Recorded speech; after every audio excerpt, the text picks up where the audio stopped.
Hello students, welcome to EPG Pathshala. I am Dr. Maimuna Akhtar from School of Pharmaceutical Education and Research, Jamia Hamdard. Here we are going to discuss about the module Chemiluminescence Instrumentation from paper Atomic Spectroscopy.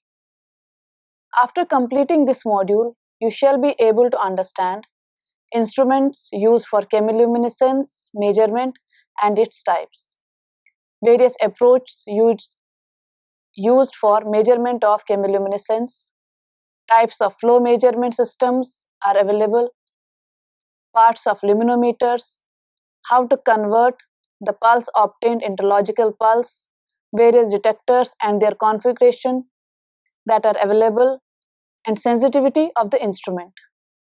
Now first, I would like to brush up the chemiluminescence concept. Chemiluminescence is a production of light from chemical reaction. Two chemicals react to form an excited state that is high energy intermediate, which breaks down, releasing some of its energy as a photon of light.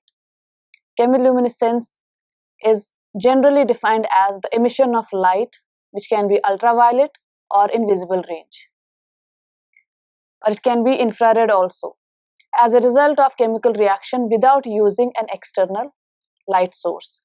It can be therefore used for study of various reactions, their kinetics, identification of biological samples, dynamics of proteins, study of DNA, and adulteration in processed food. Many chemiluminescence determination involves the determination of compounds that are able to quench the luminescence of luminol or other luminescent system. Small number of substances are involved which are used to enhance the chemiluminescent signals. A variety of determinations fall into the later group of compounds that are able to sensitize the chemiluminescent reactions. The CL systems have not necessarily involved the luminol peroxide system alone, but have included among others like cerium sulfide system, in which the luminescence arises from the oxidation of sulfite by cerium and hexacyanoferrate reaction. The peroxide disulfate system and the bromine-based oxidative system. Classes of instruments. There are basically two classes of instruments that are available for determination of chemiluminescence. One is called a luminometer and another is low-level light imager. Luminometer measures the light emission from discrete samples either in single tube or in solid phase or from microplates in most applications, whereas low-level light imagers are used to capture complete and quantify images of light emission from small animals or plants. Approaches to measure the intensity of emitted light. There are a number of approaches to measure the light intensity, and basically three approaches have been used. Approach 1, it involves the use of static measurement system for reagents in a vessel held in front of the detector. In this case, the chemiluminescence reagent is added to the sample in a cuvette held in a dark enclosure, and the mixing of sample and reagent is induced by the force of injection. The intensity of the light emitted is measured through an adjacent photomultiplier tube. Lack of mixing device limits the usefulness of this static system in measuring fast luminescent reactions with precision. This method is tedious as it requires separate cuvette for each measurement and repeated opening of the light-tight apparatus, therefore requires special precaution to protect the photomultiplier tube. Approach 2. This approach involves two-phase measurement system. That is, the chemiluminescent reagent are immobilized on solid support like filter paper, and sample is then allowed to interact with the immobilized reagent by diffusion. The luminescence produced is measured by contact printing with photographic detection or by using a microliter plate reader. The intensity of the chemiluminescence from this system is influenced by both the kinetics of the reaction and the efficiency of the mass transfer process, bringing the reactant together.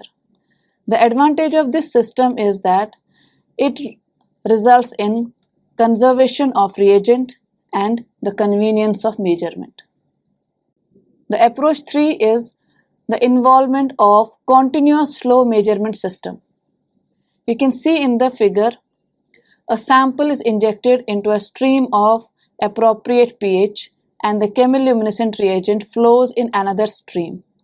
The two streams are allowed to meet at a T junction or Y junction inside a tight enclosure, providing more rapid and reproducible mixing.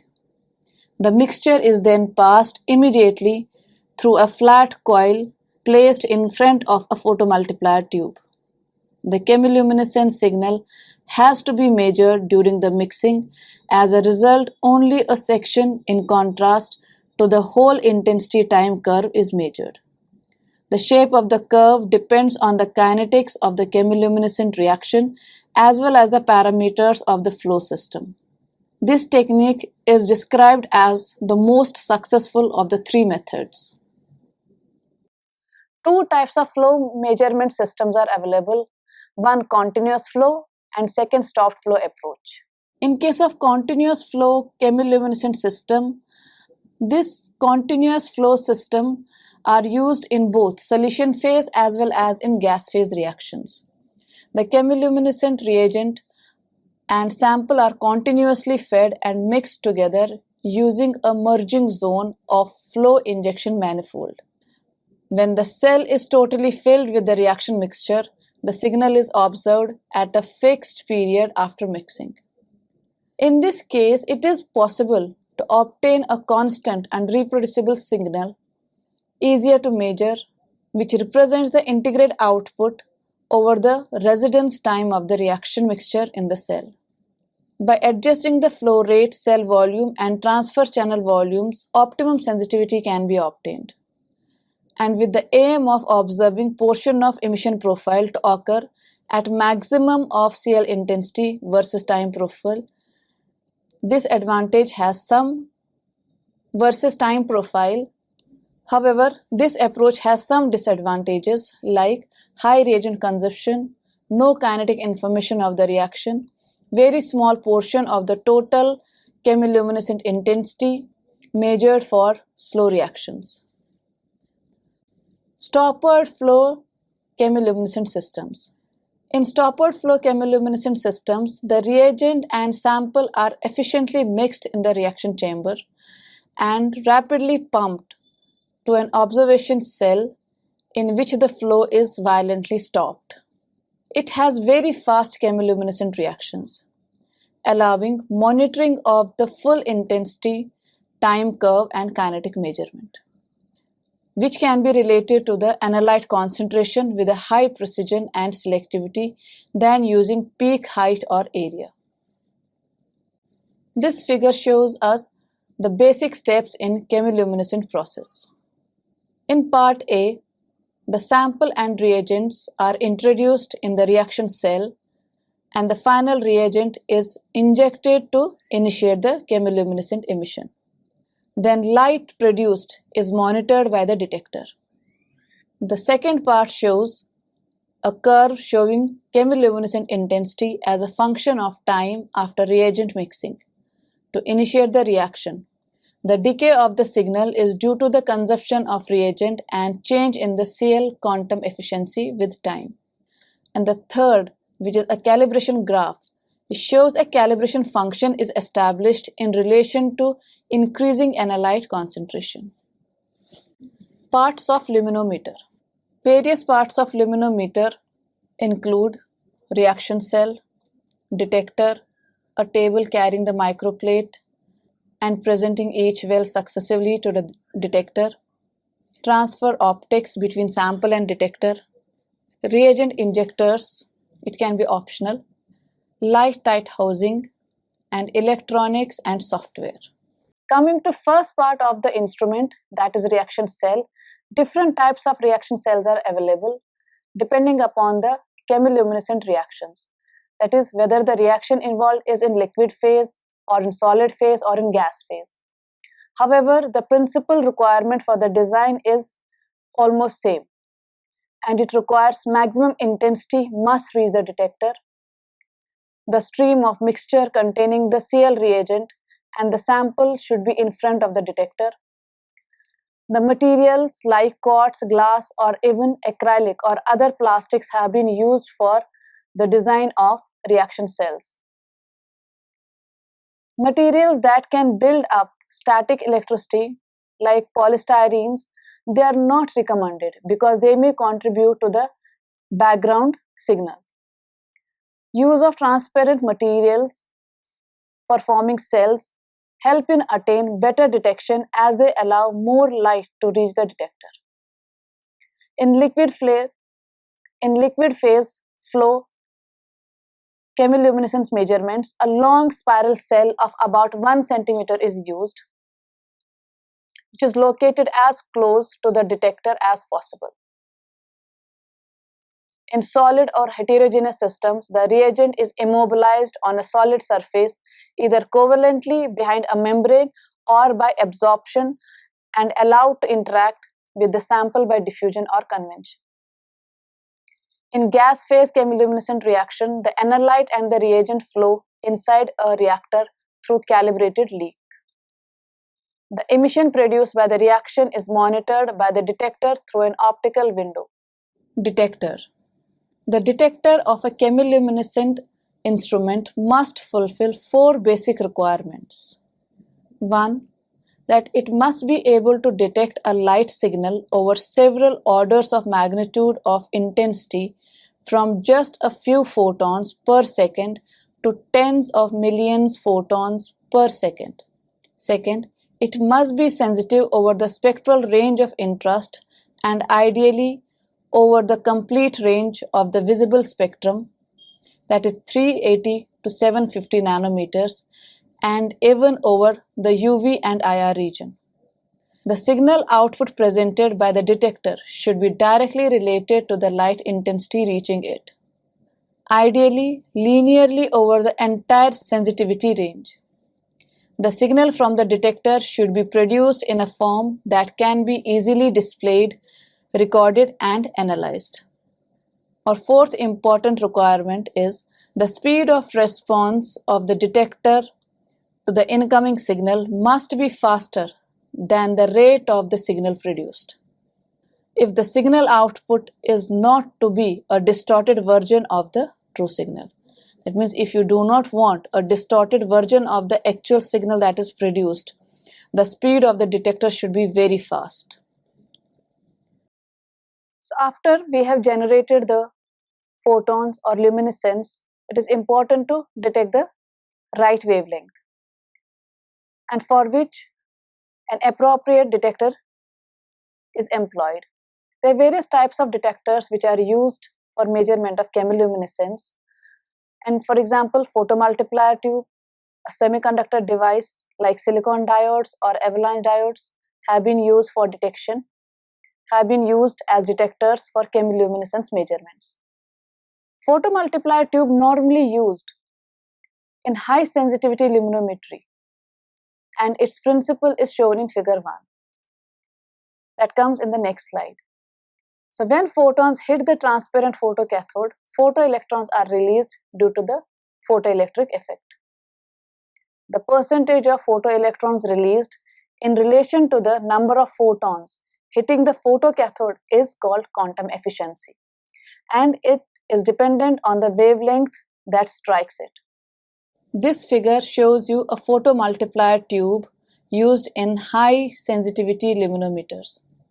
The principle of photomultiplier tube is that when a photon hits a photocathode, it releases photoelectrons that are amplified by diodes until they hit the anode.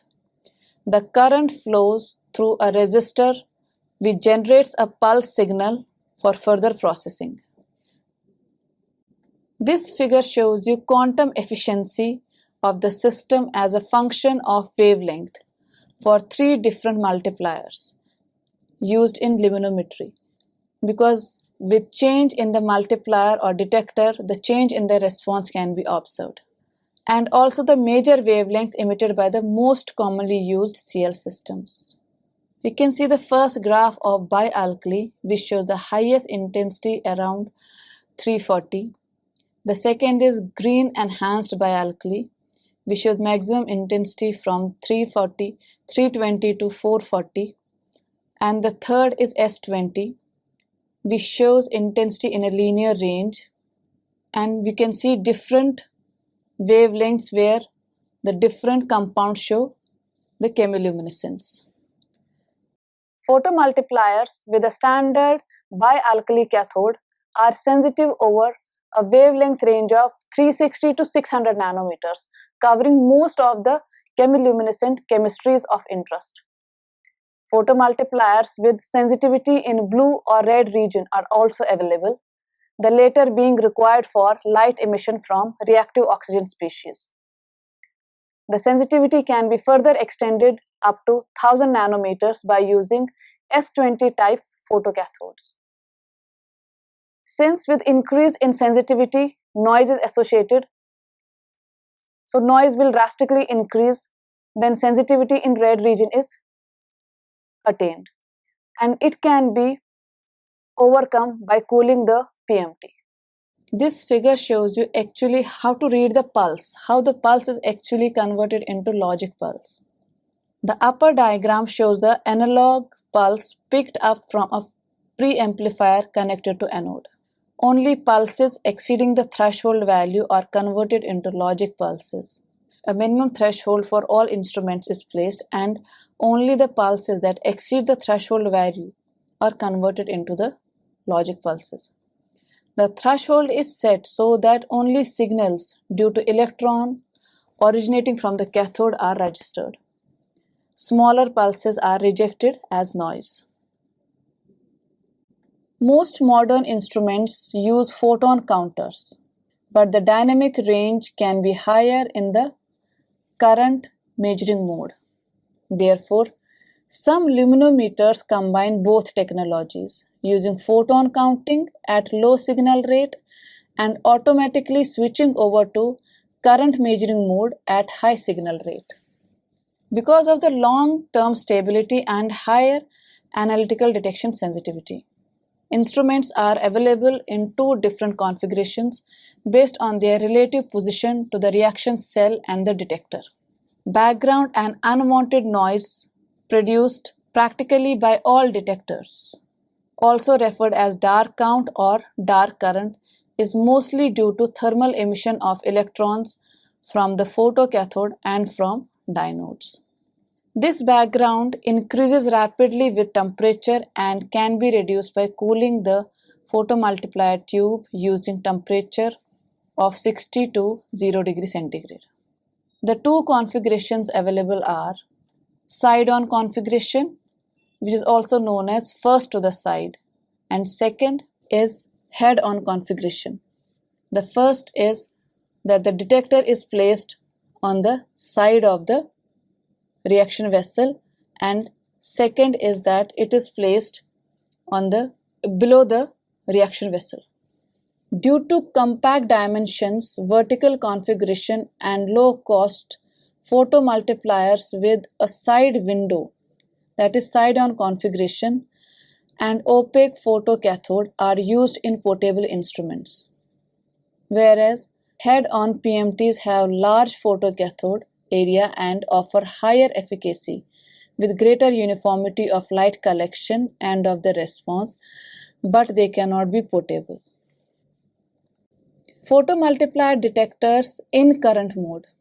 In current mode, the output of photomultiplier depends strongly on the applied voltage, which in turn determines the electron multiplication factor of the diode. Typically, for a voltage increase of 120 volt, the internal gain of photomultiplier may increase by a factor of 2. Both quantum efficiency and background shows great individual variations even for same type of photomultiplier, typically about 30 to 40% for quantum efficiency and more than a factor of 2 for background. Since it is desirable that different individual luminometers of the same model show identical reading for the same sample, the raw data, that is CPS, in case of photon counting can be multiplied with an individual so-called RLU factor, that is relative light unit factor. Outside the tube, amplifier gains and the properties of the analog to digital converter determines the relative light unit. The rate of digital output pulses or counts per second CPS for a photon counter is practically identical to the rate of photoelectrons released from the cathode, so that by taking the quantum efficiency into account, the rate of photons hitting the photocathode may be calculated. It is important to have a good reagent injector. A reagent injector is designed to ensure good mixing of sample and chemiluminescent reagent, which is a prerequisite for precise result. A special challenge in chemiluminescence measurement is the presence of magnetic particles, because they cause the signal noise. This requires a relatively forceful or so-called jet injection capable of quickly resuspending magnetic particles. Transfer optics. Transfer optics refer to the part between the sample and the detector. Their function is to guide as much light as possible from the sample to the detector and to avoid undesired light from wells other than the one in the measuring position reaching the detector. This effect is called crosstalk. That means the effect or the signals from the other wells which are adjacent to the well wherein the detection is going on. So the crosstalk can be minimized by a design where the entrance aperture rests during measurement on the microplate well with a light barrier against all other samples. In some luminometers, the aperture opening can be optimized for measuring 96, 384 or even 1536 well microplates. Multimode readers. In principle, every fluorometer can measure chemiluminescence with the light source switched off, but it lacks sensitivity and high crosstalk level. But this can be overcome by implementing an optimized and separate optical path in multimode readers for chemiluminescent measurements. A multimode reader is a reader that can accommodate several measuring principles in one instrument.